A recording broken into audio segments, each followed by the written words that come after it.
My name is Holly Curtis, and I am a community organizing associate here at I AM ALS. I'm so happy that you guys are all here. We worked really hard on this. Um, we will get started with the panel shortly, but I wanted to go over some housekeeping. So please stay muted during the event unless you are speaking, just to minimize background noise. We will be reading the chat throughout the panel. So if you put your comments or questions in the chat, know that they will be read. And we want this to be interactive. So we are doing things a little bit differently than we have done in the past. So instead of having the panel discussion and then a Q&A at the end, we're going to ask each question of the panelists and then ask the question of the audience. So that is your time to share experiences that you might have with the question, any stories or wisdom or anything that you'd like to impart, as well as ask any questions. So we will essentially have the Q&A be incorporated throughout rather than happening at the end. And if you would like to speak, you can use the chat feature or raise your hand and we will call on you.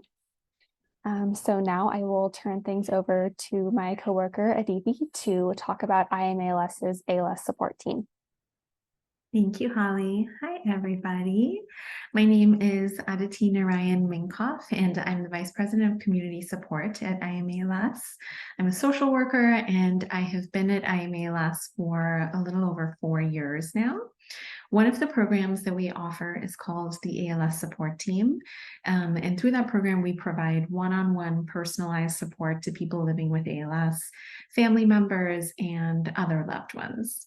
And we can help with a range of issues, from providing you with vetted information and resources to learn about ALS, treatment options and clinical trials, to finding financial and insurance assistance, to making sure you feel emotionally supported and connected to a community. So our goal is really to listen and be your partners and advocates. If you need any support with an ALS-related issue, you can email or call us or complete an online request for assistance. And I'll put all of this information with the links in chat. And additionally, I will be here throughout this evening's session and will be available if you have any questions or you need any support today. You can also feel free to DM me if you would rather not everybody see your comments as well. And thank you to the Many Shades of ALS team for having me here today, and it's an honor. And with that, I am going to hand it back to Lisa. Good evening, everybody. I'm Lisa McMullen. I will be your moderator for the evening. My connection to ALS was a childhood friend, and as of recently, my mother's friend. Both in California, both in the Monterey, Salinas Valley area. One was a Japanese woman that was in her 60s. The other one was back in the 70s, and we were only about 11 years old, and we didn't really know what Lou Gehrig's disease was back then. And I'm saying that to tell you that it doesn't matter the age, it doesn't matter the nationality. ALS hits everybody, and every single situation with ALS and every family, every community is different. So your questions aren't off any way, you can say, and have a free space here to express your feelings. I'm living in Fort Hood, which is now Fort Cavazos, Texas. So we're dealing with a lot of heat, but we're here to help you any way we can. And I'll introduce our panel right now. I'll start with Troy.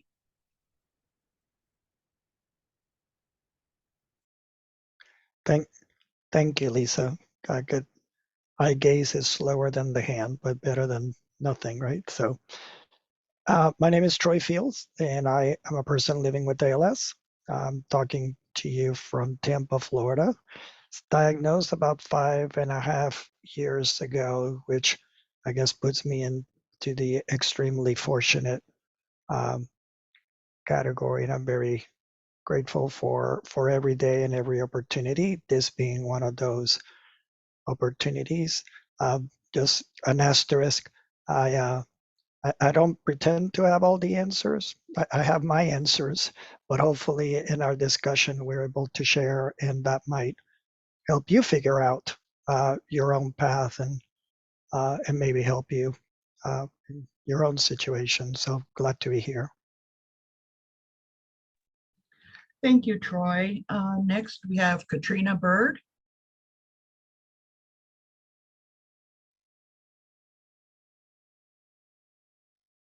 You're muted, babe. Okay. Oh, well, I said the most important stuff while I was muted. Seriously, I'm Katrina Bird, and I live in Jackson, Mississippi. I was the only caregiver for my partner of 23 years, Dora, and she passed away 76 days after her ALS diagnosis. I also co-lead the Many Shades of ALS team along with Juan Reyes, and I'm happy to be here. No boa tonight. It is 110 degrees here, hotter than 100 suns. So y'all, no boas tonight. And thank you all so much for being here. Thank you, Katrina. The next person on our panel is Juan, and he's on the road. But Juan, take it away. Hello, I'm Juan Reyes. I live in San Antonio, Texas. I diagnosed 8 years ago. However, my symptoms began 2 years prior. So I think I've had it for 10 years. I'm doing great. I'm happy to be here this year. And on social media, I'm known as the one and only. My wife and I travel to U.S. meeting other patients and an accessible RV that we have. Glad to be here.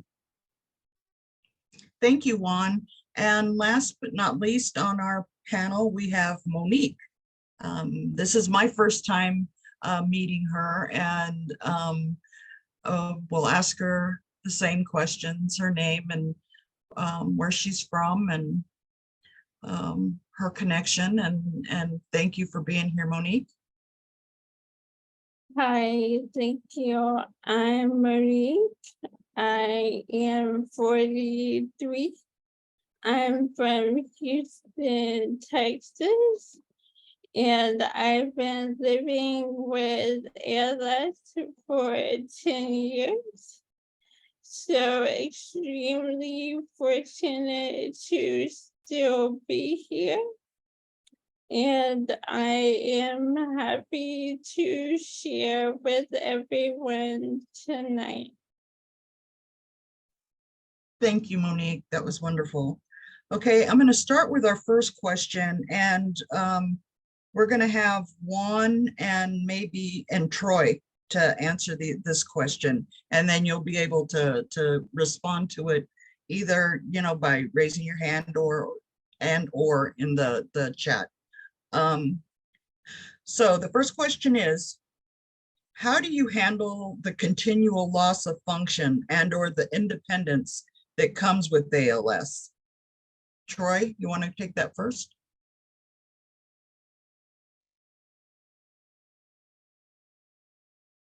Sure. Shortly after I was diagnosed, my wife and I were driving from Jacksonville to Tampa. And as we were talking about what was going to lie ahead, I used a phrase that I like to use a lot when I was working. My wife hates it, but it's, best way to eat an elephant is one bite at a time. Meaning that if I was to look at ALS as a whole and what was coming down the pike, I would feel so overwhelmed that I would not really be able to function with what's right in front of me in the short term.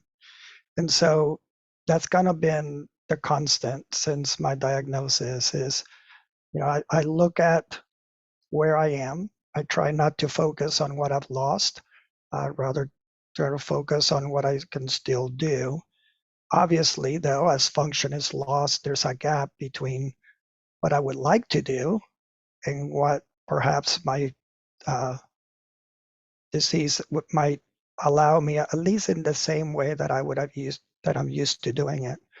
And so the challenge has always then been to figure out a way of bridging that gap. Maybe I don't do it the same way. Maybe I don't do exactly the same thing, but try to still get as close to it as I possibly can. But striking that balance between where I am now, I can't lose sight of what's coming. I mean, it's no point burying my head in the sand. And in fact, if I'm not prepared and proactive, I might miss out and put myself in a situation where then it's too late for me to react. I don't wait until I can't walk to get my wheelchair.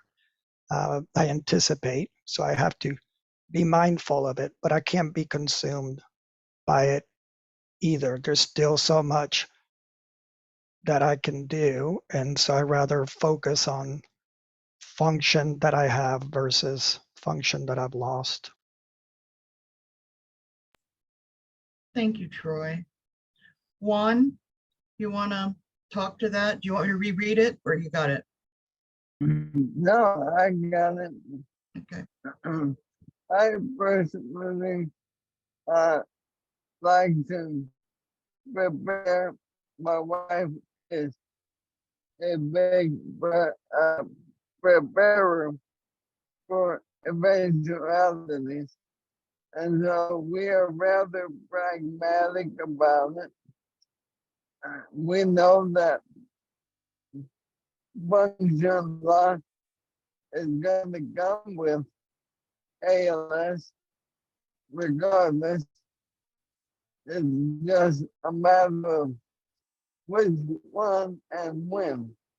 And so we like to prepare by exploring options to accommodate those functions. And to be honest, technology is a big factor in that. And so we try to schedule in advance and speak with our medical team to determine when we can start the process to accommodate certain functions as we know that they begin to slip away. So I would say that anticipation, preparation, and planning, and just being honest with ourselves, with the fact that we have to do all of those. Otherwise, we'll end up getting caught by surprise and not be able to meet the accommodation. Thanks, Juan. Did anybody have any statements or questions they wanted to direct towards Troy or Juan or any of us about how you would deal with it, how you would handle, or do you have any questions on or do you need any advice on how to handle the loss of your functions?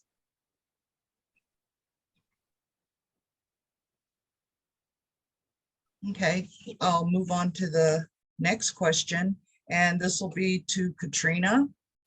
How do you deal with the uncertainty, or how did you deal with the uncertainty of not knowing what you'll lose, what your partner had lost, or what she was going to lose next, or what was going to just happen? Muted, babe. I should be more progressive. Okay, is that better? Okay. Yeah, thank you for that question, Lisa. And I think it was better phrased in the present because I'm still dealing with uncertainty. So watching a person that you love lose function is not fun. And so when Dora and I started this, it felt like just putting out fires. On November 1st, 2019, she had the feeding tube put in, installed. And Dora was presented as normal throughout our 23-year relationship. And I presented as the person who needed to be cared for because I am visually impaired. And so that's how a lot of people saw us. And she was white and I was Black. And we're down here in Mississippi. And there was a 25-year age difference. So it was so much to have to get used to so quickly mentally. So when she went to have her tube, feeding tube installed, I was able to stand in the room with her all the way up until it was time for the procedure to start, which was a blessing. But the lady was talking to me like, well, would she pick at it? You know, as if Dora had some cognitive issues. And it took me, you know, I knew it was a privilege to be able to stand in the operating room or whatever, the procedural room with her. So I tried not to get mad, but I was mad a lot inside, but was for a lot of procedures. We had paperwork we needed to fill out. And the lady behind the counter, we filled the paperwork out upstairs in our room. Of course, it didn't make it downstairs with us. And so the lady behind the counter decided that neither one of us were fit to fill out this paperwork. And she was about to call Dora's brother in North Dakota to fill out paperwork. And so dealing with that kind of stuff was really difficult. And not knowing what was next, because we actually thought we would level off at some point. We finally got our diagnosis, we got our death sentence, we understood it, and we cried over it, we held each other over it. But we thought we would get that 2 to 5 year, and we got 76 days. And so even now, as I grieve, it scares me so badly because I didn't know on November 18th that we had 76 days. I didn't know when she, I didn't know what was going to be next. We didn't have time to get equipment. Nothing worked with us except our love for each other. So it was a lot of spirituality and a lot of closeness is what we had to do to make it through this together. I had to understand that if I was upset, the whole house was upset as the caregiver. So it was my job to hold the good energy and to make that house or this house a place for us to be able to bear this, because this was really big for two people to bear alone. And I'll just stop there because I'm bringing the whole room down. And No, you're not. I wanted to ask you, is the anger something that you still have? Is it something yes, that you get through, or I still have it. I have the anger. I have the guilt. are things you would do different? I don't know. There's a lot of things I would do different today because I know more. And so, yeah, I do hold myself responsible for what I didn't know. And I don't have a lot of community here. So most of the time I'm at home alone. And so it's so much easier to say, oh, it's not your fault, but when you're here with these four walls and the dog, he tells me it's not my fault. But yeah,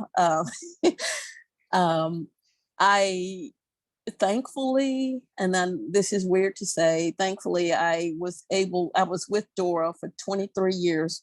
Her son was shot and killed. He was 12 years old and he was shot by a second grader. His death anniversary was Saturday. And so I got the opportunity to watch her grieve for 23 years and to see how she did it. And she kept moving. So I know to keep moving, but it still hurts. It still hurts. It hurts badly.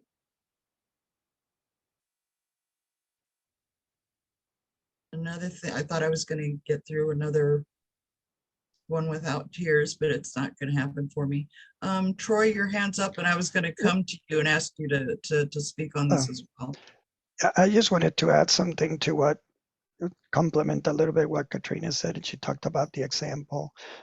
She saw how Dora grieved for that time, and then that lack of community. I think we are extremely fortunate that we have this community. And I mean, we know that it sounds cliche, but when we're dealing with uncertainty, each one of us is at a different stage of our progression. We have folks that perhaps are more advanced, and I can tell you that it's their guidance.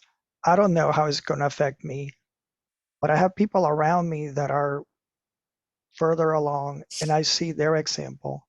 I interact with them in meetings or whatnot, and I see how they're dealing with it and how they're coping, and they answer questions and so on. And that helps me because it's not as scary anymore. I mean, it's still nervous about it, but I can see other people are ahead of me and they're dealing with it and they're able to cope, and that puts me at ease. It also gives me a responsibility for those coming in behind me to help them, because I remember that ALS fog, that first while where you're like, what the heck is this? I don't, and you're hesitant and so on. So, you know, we're in a continuum, if you will, of time. And, you know, I think this is a tremendous resource that we have as a community. It can definitely help with that uncertainty of what's next or how to deal with it. Thank you, Troy. Do any of our other panelists that you'd like to speak on how you're dealing with the uncertainty of not knowing what's happening? And Holly, I could wait, and I was just gonna put you up next, Holly, for the chat. There's a question. Thank you. Okay, let's see here. So Debbie says, bless you all. My heart goes out to all of you. Every time I meet people living with ALS or people who have lost someone to ALS, it breaks my heart, but also gives me such inspiration to meet you. And Katrina says, thank you so much for your kind words, Debbie. And then Debbie says, my mother couldn't speak when it was time for her feeding tube. I told the nurses that and they wouldn't let me go back with her. 4 minutes after that, they were asking me to come back. They had me in the operating room as well, Katrina. And when they ushered me out, a different nurse gave me grief for being back there. The medical system needs to better handle situations with ALS.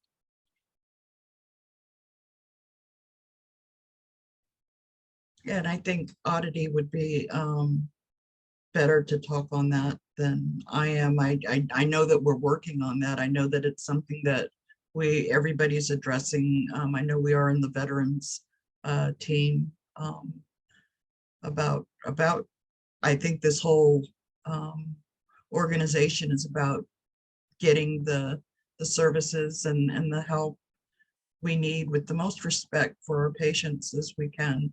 So this is I'm sorry, Debbie, that you even had to go through that. But we're working on it, really working on it.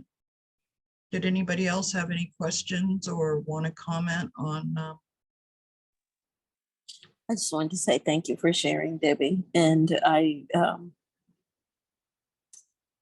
just sorry that anybody on this call have to go through that. It's something about having your dignity stomped on that just it just hurts, and you can't even begin to really put any words to it. But thank you for being there for your mother, because a lot of people aren't here for the disease or the person living with it.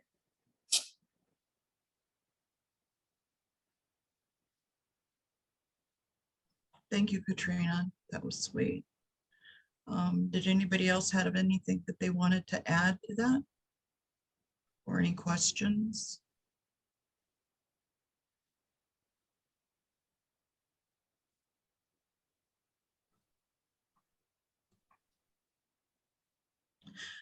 Okay, I'm going to move on to the third question, and please feel free, even if I speed through this, you got to slow me down, and you're more than welcome to, you know, put up a hand or say something in the chat, and Holly or Oddity will stop me and we'll get back to it, and we're okay with circling around. If something comes to you after we've gone over it, we can go back. It's not a problem. And the third question that we have, I'm going to, well, to Troy, Juan, and Monique, we have on the panel to answer on these, but anybody's welcome to say, this is an open space. You're more than welcome to add. The third question is, how has the loss of function or independence affected your sense of identity or your dignity, and how have you retained your identity when you, despite losing your functions and your independence? And we'll start with Troy.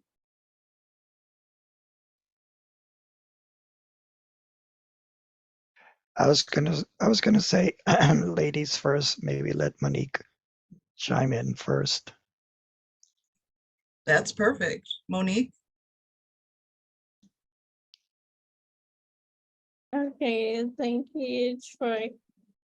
I want to start by saying I heard this the other day, that ALS stands for always losing something.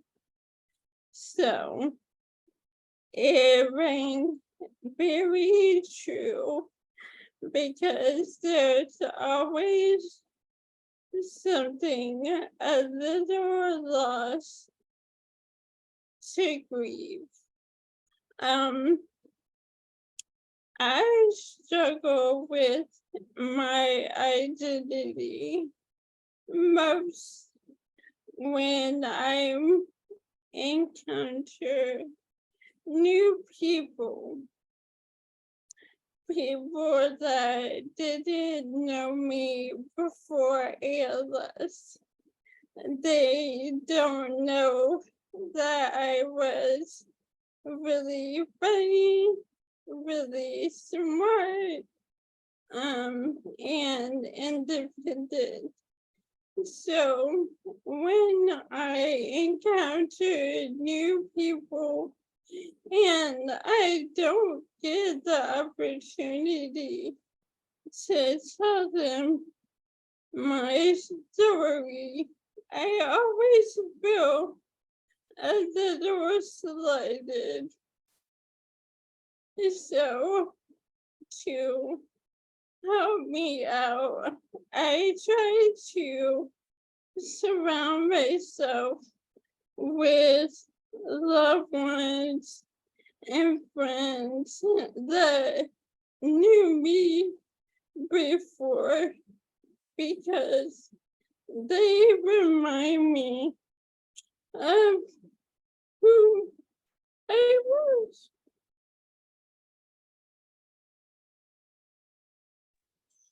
Monique, I didn't know you before ALS, but please add me to your friends list. You are fierce. I've seen you rock it more than once, and that's all evidence I need to know that you are a rock star. So count me as one of your friends, or I'll just push up on there and be one of your friends. You're with your people now. You're in a really safe space. That was beautiful. And it's sad that you even have to be here, but I'm glad you're here.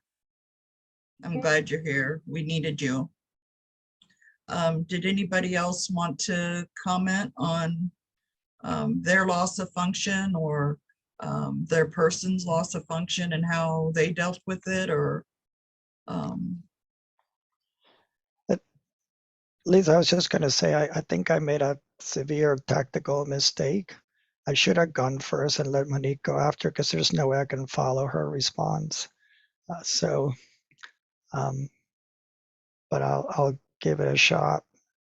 You know, I think through most of my adult life, if people would have asked me who I was in terms of that identity, I would have responded in terms of what I did, my job, or I'm a husband, father, or grandfather, and really not their circumstances, but they're not really who I am. I'm something a lot deeper than just my roles and the circumstances around me. But I think generally we tend to sort of respond in terms of facts and figures. And so after my diagnosis, when I stopped working, that was probably the second hardest thing for me. The first one was telling my kids, but stopping my career was devastating to me, because so much of my identity, I spent more time of my life really developing my career and executing that than anything else. So it's what I knew. And then kind of what's next. It didn't happen overnight. It didn't even happen in the first year. At some point in time, however, probably in a conversation similar to this, I realized that I had the wrong definition of identity. And so I was gauging against the wrong thing, because my identity is my values. My identity is back to my personality, is my experiences that shape me into the person that I am now. And that hasn't changed. I now have other experiences. They might be shaping me differently, but my values continue to be the same. The things that I enjoy, the things that get my attention, those things are still the same. It's just shaped differently, but they're still there. And so it's just amazing how just redefining the word can really then change your outlook significantly. Because I realized that really at the end of the day, ALS was not really taking that away from me. And in fact, I like to think that because of those experiences, it strengthened the identity that I had, because it forced me to put those values in play. It forced me to think things differently. It forced me to um, be more resilient, and so on. So it really sort of became more of it emboldened me, I suppose, more so. And dignity, and a little humor always is good, especially when it's at your own expense.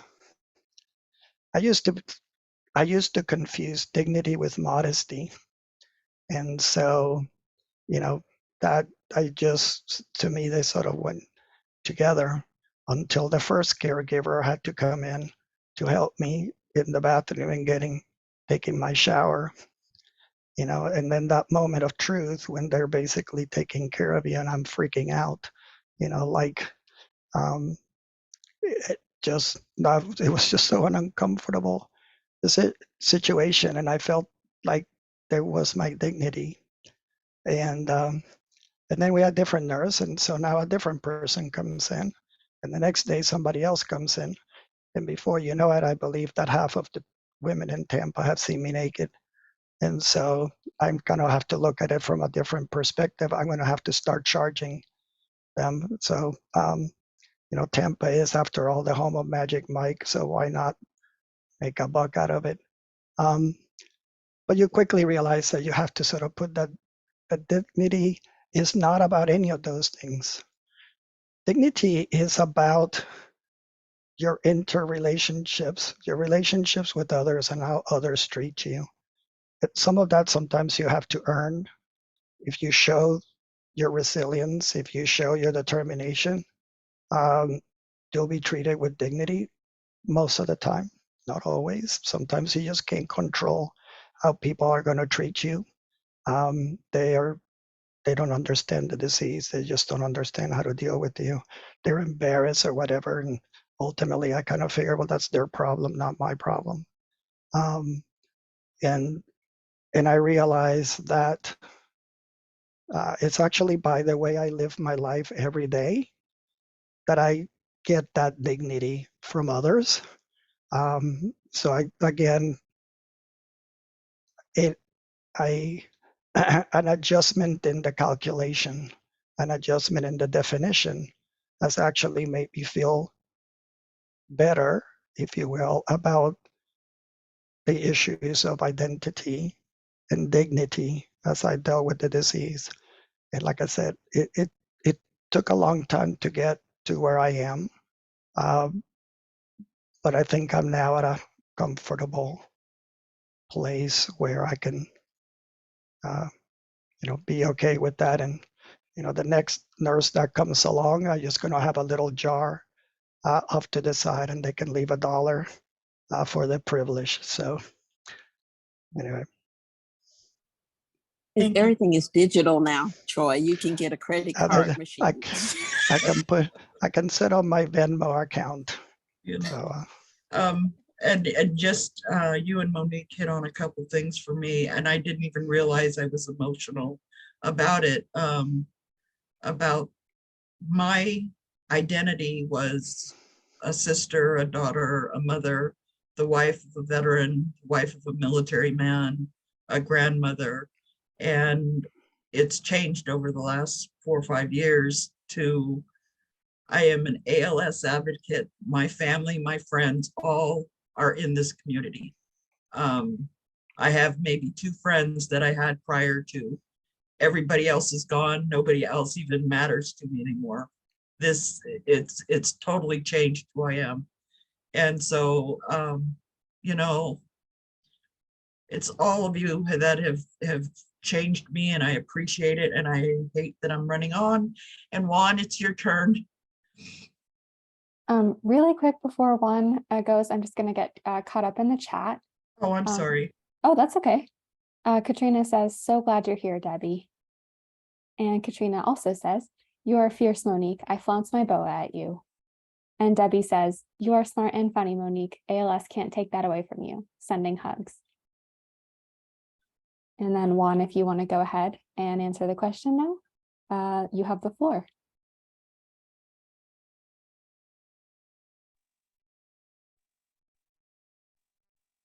Am I up? Yes. Sir. Okay, so first we have ladies first, and now we have age before beauty. Joy that makes you age and be the beauty. I'm joking, of course. And after this question, what has helped me was the fact that I've been 21 years as a paramedic, and I offered help and assistance to all of my patients, and they accepted because they had a need. And so in this case, the role is reversed. And I now need assistance And I know that it is necessary in order for me to lead a good quality of life. My identity really did change. Unlike Joy, I had already completed my career after retiring from the Air Force. And so my identity was more of a father and husband, and that really didn't change much because my wife and children did not treat me different. Yes, they have to help me with everyday activities, and they do it because they love me. But it did not change the dynamics very much. Instead of doing physical activities, I now apply my mind and provide guidance and direction with many of the things that I used to do physically, like handiwork around the house. And my identity has actually expanded like this, and I am now an advocate because I am driven by the plight of every ALS person, living with it, impacted by it, and trying to change the course of ALS history, like many of my fellow panelists and family members in this community.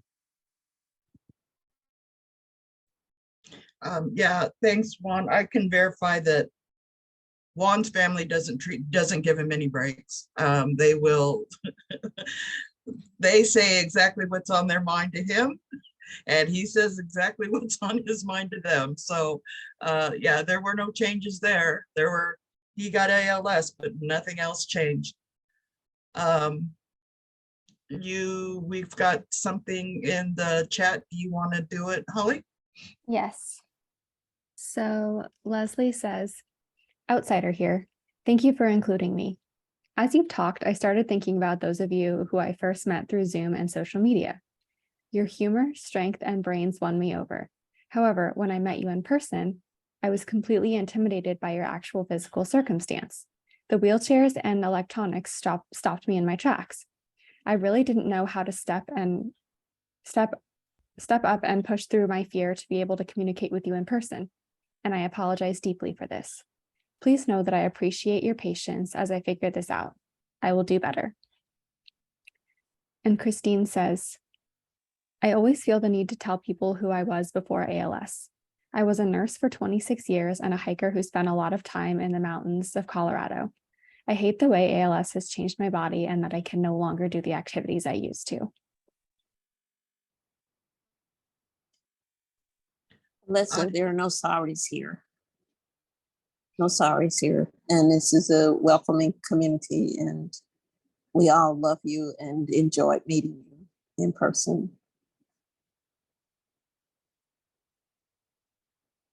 Does anybody want to speak to what Christina was thinking? Oddity, maybe? I wanted to share something real quick Okay. in response to that last statement.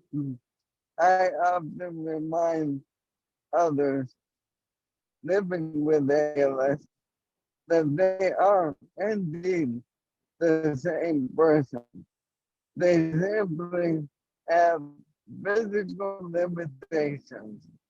I jokingly, but on a serious note, admit to others that I don't have ALS. My body does. And that really gives me strength to continue living the life that I choose in spite of ALS.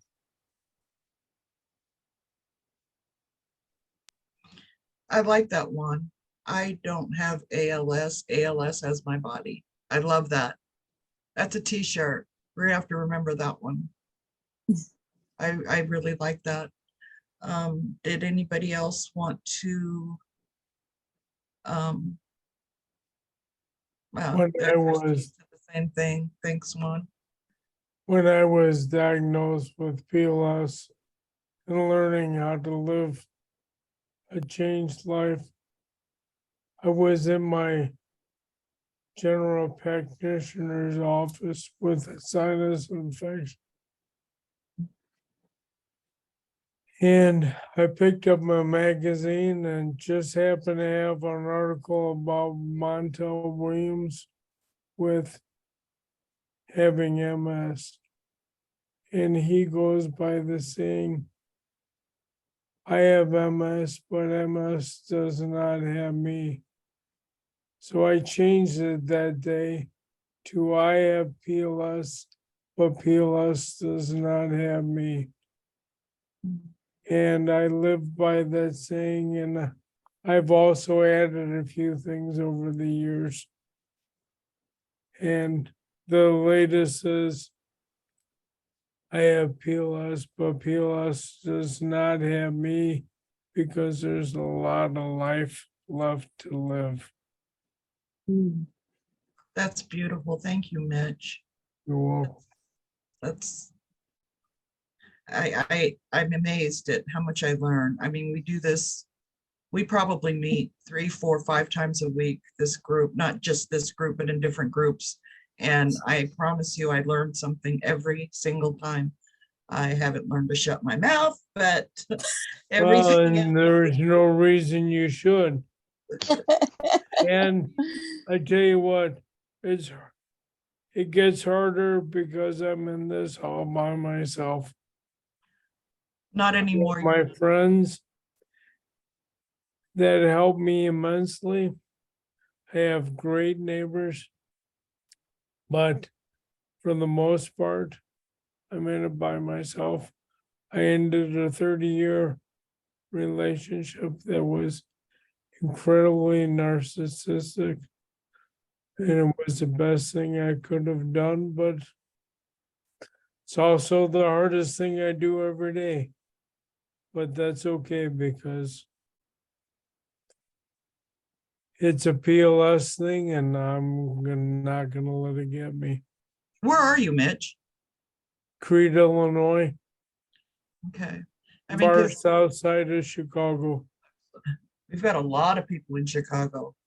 I mean, I don't know, how much you know about the I AM ALS organization. We do, I mean, just for your brain food, there's something every day. I mean, even if you don't want to talk or don't want to show your face and you just want to listen, there is a meeting every other day about something that you can, just to feed your brain, to not feel alone. There's help out here. Well, feel free to include me, but I am still independent and drive. You drive? Okay.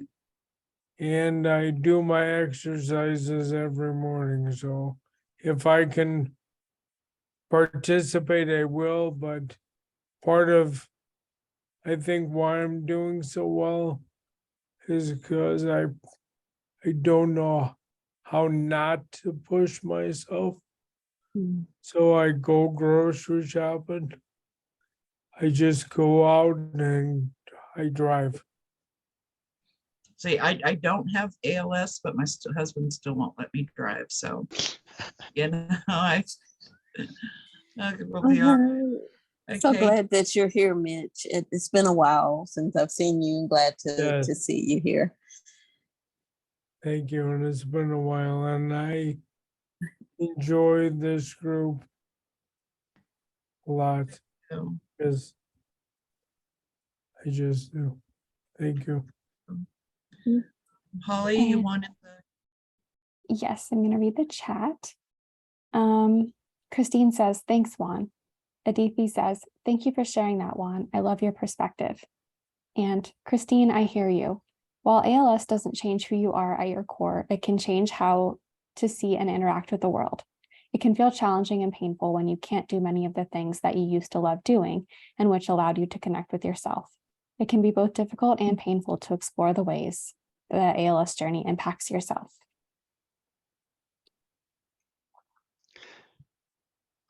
Lisa, can I just add something to what Christine had said? yes, sir. Just I'll keep it quick. You know, I used to play guitar as that was my therapy. Not very well, but it got me out, and you know, that was my time, an hour or two, sometimes in the weekend outside. It was my guitar, my beer, and my dog. That's and I can't play guitar anymore, so I can't pretend that it is all okay, because you know, there are things that I certainly cannot do anymore, and I can't just simply reverse it or redirect it. I mean, it's just the reality of it. And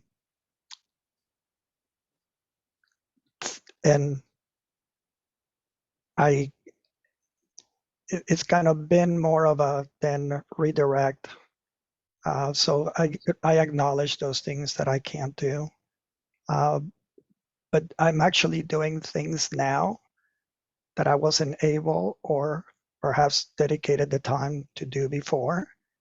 It's not the same thing, but I found myself being able to, at least if nothing else, redirect or engage in some other things. And you know, it's not the ideal, you know, answer, but I know I found sort of some renewed enjoyment, if you will, in some new activities. I'll never recover what I've lost, but at least I have something new to fill in some of that space, and so for whatever that's worth.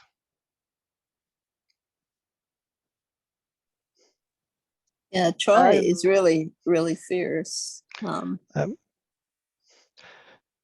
I'll tell you what my wife says, that the one good thing that came out of ALS is that she no longer has to listen to me butcher songs on my guitar. So I guess that's a positive. Adithi says, oh, sorry. Go ahead. I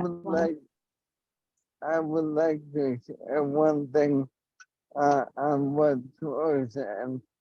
Given that our bodies are a miracle to begin with, and our neural pathways begin to die.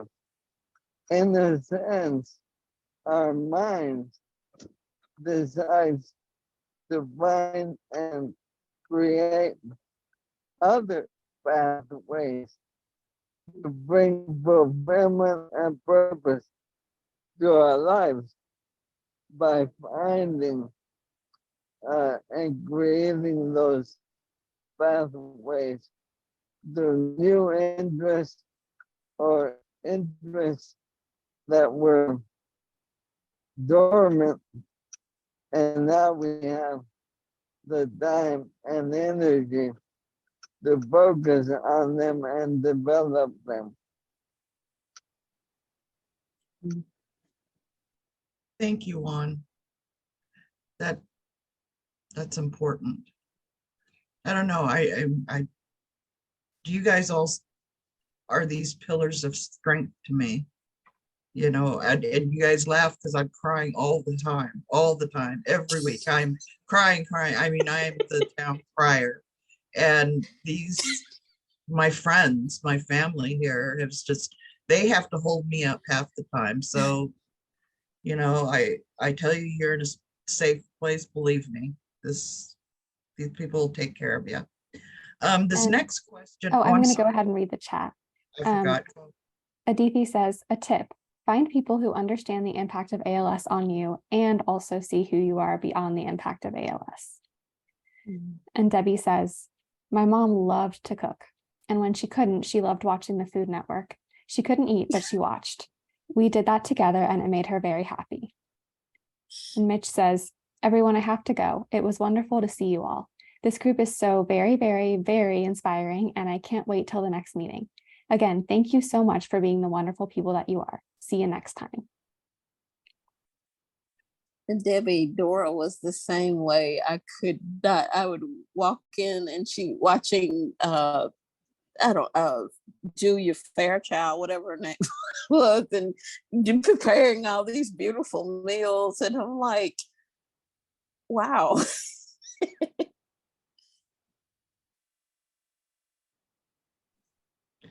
Okay, this next question, Troy touched on it a little bit, and Katrina, you know, I'm gonna throw this at you, and then maybe Monique would want to hit on it, or anybody else is welcome to jump on this subject as well.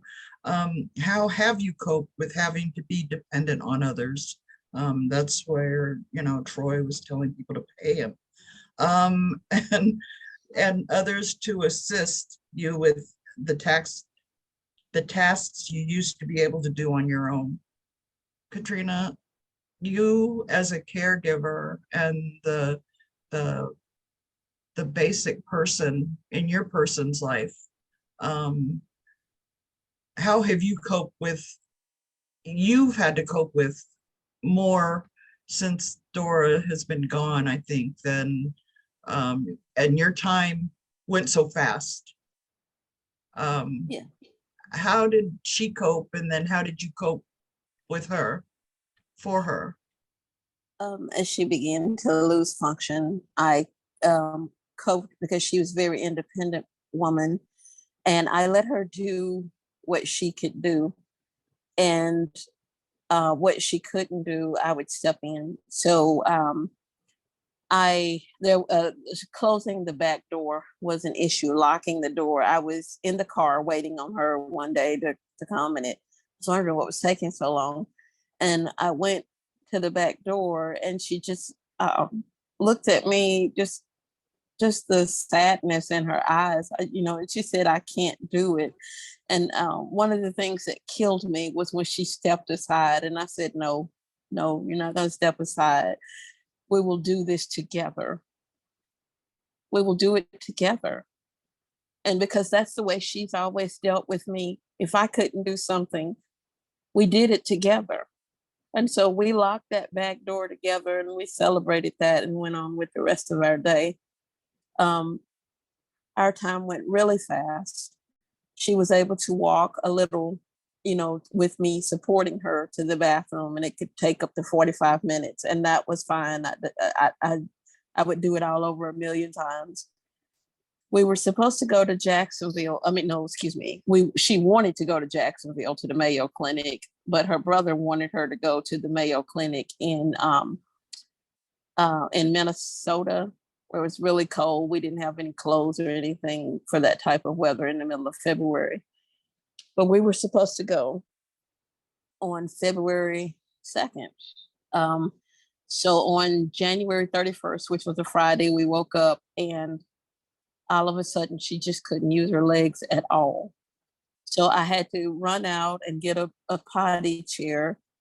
And one of the things, I mean, I know this is a crazy thing to remember, but I went to Walgreens and they had them, you know, you buy one, you get another one half off. I mean, why would I need two?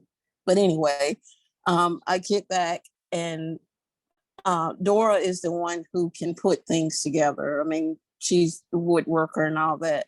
And I was terrified and I couldn't get the pot put together. And she kept just telling me that it's okay.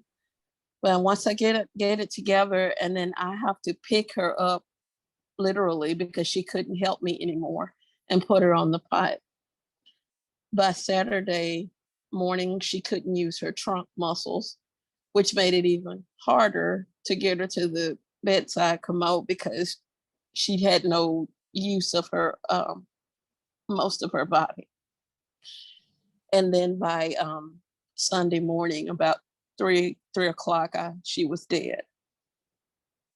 And so it went just that fast for us. And we were supposed to be on a plane that morning at 6, and she died at 3.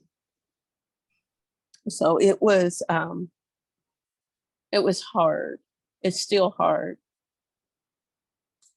But she one of the things Dora had was an infectious laugh that everybody remembers. And so laughing is the highest vibration. So I will tell you this quick story right quick. Monique, I was on a business call with my co-lead, one of the many shades of ALS, and his definition of ALS is always looking sexy. So let's, I like that one better. Thank you all for listening to me. You're fine, sweetie. Holly, do we have, I think there's in the chat. Yes, Elizabeth said, thank you for your honesty, panelists and facilitators, for supporting us. Juan, it is good to see/hear you. It was nice to meet the rest of you. And Monique, did you want to talk on about the, I lost my paper, I'm sorry. How have you coped with having to be dependent on other people? So I live with my mother, my father, and my 17-year-old daughter. And I like to think of myself as the brains of the operation, and my parents and my daughter are my muscle. So each of them caregivers in a very different way. And I have certain tasks that I like my mom to do, certain things I like my daughter to do. And as my mom says, my dad is the head of transportation. So I kind of look at it like I'm still independent in my head, and I'm able to delegate the physical work to my friends and family. That is so nice. I've been married 43 years and I can't delegate anything in my house. Does anybody else want to add to that, their experiences with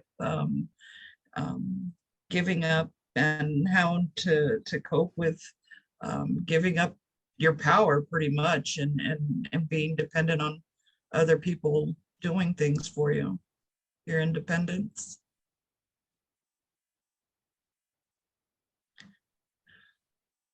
Okay, we're down to about 5 minutes left for this. I've got one more question, and I'll give it to Troy and Katrina to answer. I'll be really quick and we can wind it up. The last question is, how have you, oh, that's not it. How are you repurposing your skills and your abilities that you had to compensate, that you compensate for things that you can no longer do? Like, I mean, if you were an accountant, are you just using eye gaze, or, you know, however, you know, you can answer, you can talk to that, Troy. Have you used, because I know you still use your skills.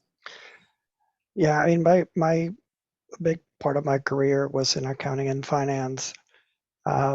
Right at about the time that I stopped working, I joined the Florida chapter as a board member, and then eventually became the treasurer.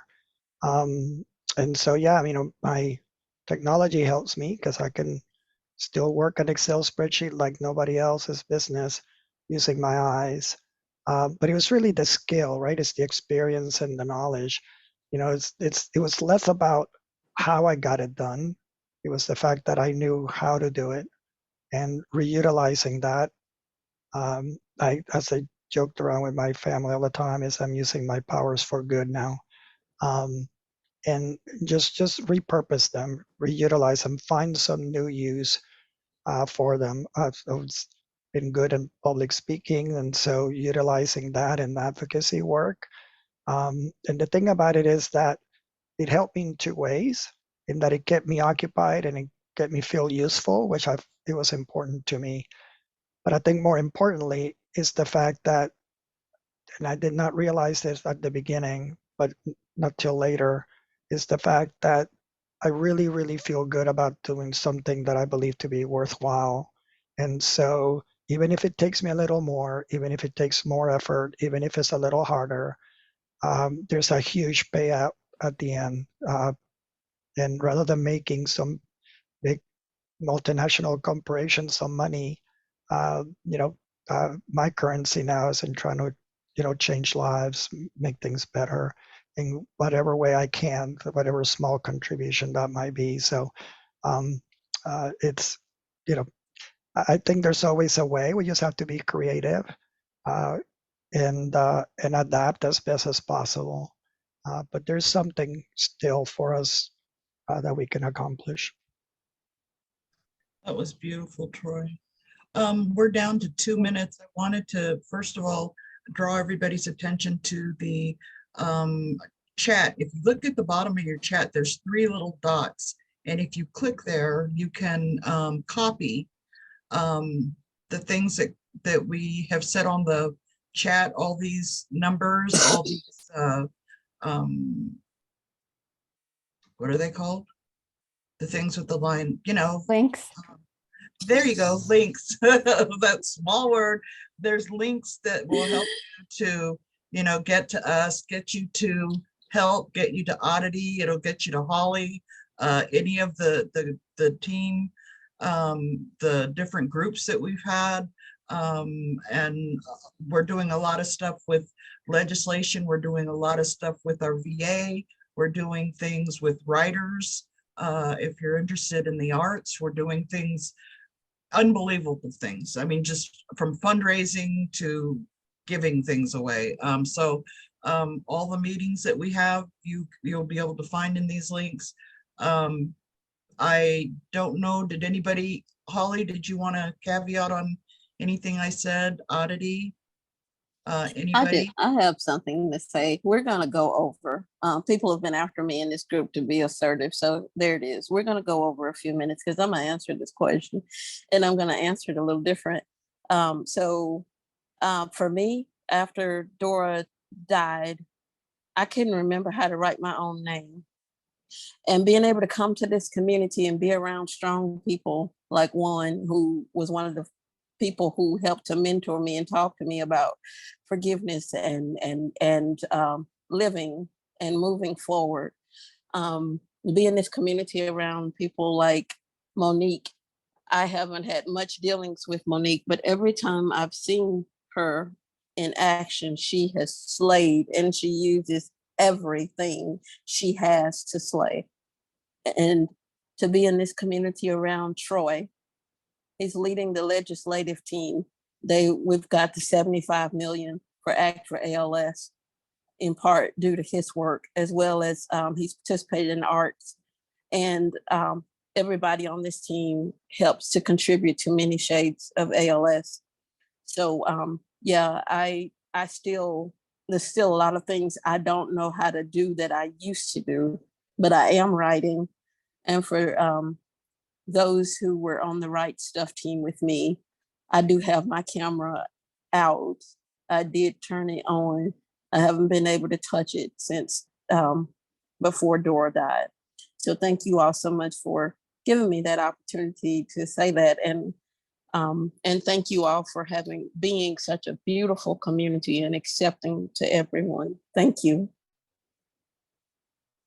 And I just wanted to let everyone know, I will be sending out the information for the ALS support team in an email, most likely tomorrow. So if you weren't able to copy it, that will be going out. And then Debbie says, thank you all. Dave and Darla Bird say, thank you for sharing it, everyone. You are amazing. Shelly says, thanks team, love you, XOXO. And Lisa says, thanks, Shell. Thanks, Darla. Thanks, Shell. Thanks everybody for being here. And we look forward to seeing you at the next one. Michael Campbell says, thank you all for sharing your beautiful stories. I am newly diagnosed and this has been very uplifting.